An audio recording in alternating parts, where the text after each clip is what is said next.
Hi there, Scott Hamilton, ROCKFILE, back with another podcast review for your ears. I'm excited. I got the 4-movie box set of all the Indiana Jones movies in 4K. So this will be a new series here on the podcast. We'll start with the first one. Here's a review of Raiders of the Lost Ark.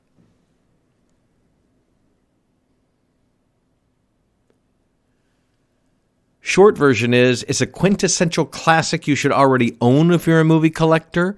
If you have the capabilities of 4K TV, you should own the disc. That's the short version, period. To get more into it, Indiana Jones movies were put out in 4K last year, and last year was a very turbulent, busy year for me on one hand. And two, I wasn't going to drop the money on it. I really wanted that Steelbook edition, and it was like, no, I'm not spending $100 on those movies. Now, $25 a movie in a Steelbook is actually very reasonable. And if they were available separately in those separate Steelbooks, I would have probably bought Raiders of the Lost Ark and maybe the others. But I put it in a wish list, and I just left it there. And I put the regular version, not the Steelbook version, because I knew that would never come down in price.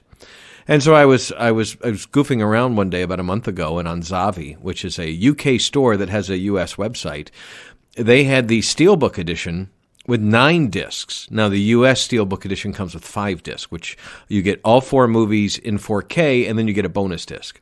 But the British version has 9 discs. You get all 4 movies in 4K, all 4 movies on Blu-ray, and then the bonus Blu-ray of the extra stuff.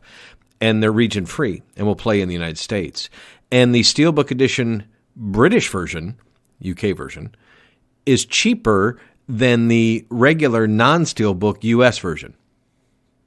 So yeah. It finally arrived, takes a little bit longer to come from the UK. And it's great. It's exactly like the US, except it had a slipcover on it that had, some of the British ratings and things like that. They have to put that on the front of the movies. We don't do that, but they do that. So I tried out all the discs to make sure they worked in my system, and they do. They're region-free, just like Zavi said they were, including the bonus disc and all the Blu-rays. If you don't know, Blu-rays have region codes most of the time. 4Ks do not. They've just never decided on a region code for 4K, so none of those. You can buy a 4K from anywhere on the planet and play it in any 4K player. I have proven that a couple of times. I imported a great version of a little movie called Prospect from Germany, and can't really do much else with it. You can't. The booklet that it came with is all in German, and the Blu-ray doesn't play, but the 4K looks incredible because it was filmed in 4K. Anyway, long story short, finally got my hands on the Indiana Jones set, and I'd read some good reviews of it, but it was time to put it to the test myself. Now, in 1981, when this movie came out, it was a huge deal. George Lucas had made 2 Star Wars movies. Steven Spielberg had done very well with Jaws and Close Encounters, and they worked together. And this was just kind of, nothing had happened like that in modern times. That kind of stuff happened in the 60s and maybe the early 70s, where 2 big directors kind of worked together on a project. But these guys were the most successful guys making movies at the time, and they decided to do something together. And they wanted to do something like old serials, like, week to week you'd see in the Saturday afternoon before the movie, they'd show these little 10-minute serials, and then you'd have to come back each week to see the continuing story of the hero and heroines and that kind of thing. So that was the basis for the idea for Indiana Jones. I'm a big fan of all of the movies. I never really watched the TV show, the Young Indiana Jones Chronicles or whatever that was called. I was good with the movies, and really Raiders of the Lost Ark has always been my favorite. The others I like to a certain extent, but the first one will always be my favorite. So I sat down over the weekend when they came in, and I went, you know what, I'm going to dive right into this. Dolby Vision, Dolby Atmos, let's give it a good shot. And you know what? It's fantastic. It looks great. It sounds great. It doesn't sound like a totally 100% 2022 audio mix. They use all the original effects but they have remixed it in Dolby Atmos, and it sounds great. It sounds fuller than you've ever heard it. There's overhead effects. The music swells. The bullet ricochets are all around the room. It's a very active Dolby Atmos mix. It's just that the actual effects just don't sound like today. They have some depth. Your subwoofers do get a workout, but nothing in the entire movie reminded me of like Dune or one of the other recent 4Ks that I've said, wow, that sound is really... Not that I would fault it. I think it sounds the best as the movie can sound. I think if it sounded like a modern movie, it wouldn't sound like Raiders of the Lost Ark, if that makes any sense. Now, they have changed the name, and I'm not one of those who cares one way or the other. All the other movies are Indiana Jones and And they went back and changed the packaging on this. It's Indiana Jones and the Raiders of the Lost Ark. But when you watch the 4K, it comes up just Raiders of the Lost Ark, a Steven Spielberg film. So George Lucas and Steven Spielberg working on this, they worked together on all 4 films and the 5th one that's about to come out next year, I guess.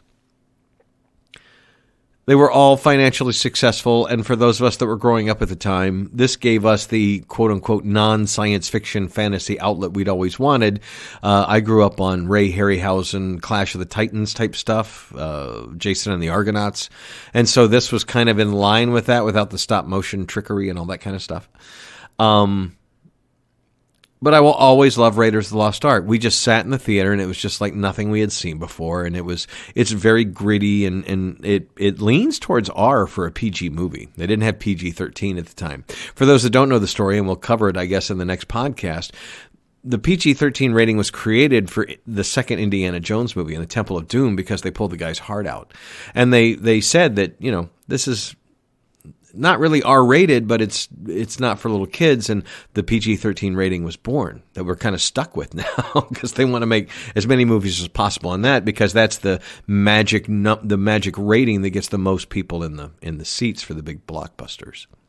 It's hard enough movie that it's almost R, but it's soft enough that kids can see it, or at least those over 13. And I don't know that anybody's ever been carded. Has a 12-year-old ever been carded for a PG-13 movie? Is that a thing? Do they do that? So Raiders of the Lost Ark is pretty, there's blood. A guy gets chopped up, and spoilers, this movie is really old, 40 years. A guy gets chopped up by a propeller blade. You don't see what happens to him, but blood goes all over the plane. You're not expecting these kind of things from a Steven Spielberg or George Lucas movie, There's gunplay, there's sword play, there's whip play, death-defying stunts. I'm not going to get too much into the movie. If you haven't seen Raiders of the Lost Ark, I'm sorry, and you need to go watch it immediately. The 4K is the best way to see it. They've gone back to the original film. They've scanned the negative. It looks great. The titles, one thing I noticed, and I mentioned this before in podcasts, when you watch some of these restored, not just things that maybe Lionsgate has thrown on 4K, but these actual classic movies they've restored. I remember growing up, sometimes the titles would be jittery, or just the title itself of the movie would be jittery on a lot of different movies because they were optical effects at the time. And they seem to have corrected all that because everything from Spartacus to this, the titles are solid at the beginning and bright. I got to say, HDR, they implemented very, very well. It's very natural looking. It looks very much like a film. They didn't change anything that I noticed. I've seen this movie more than any of the others.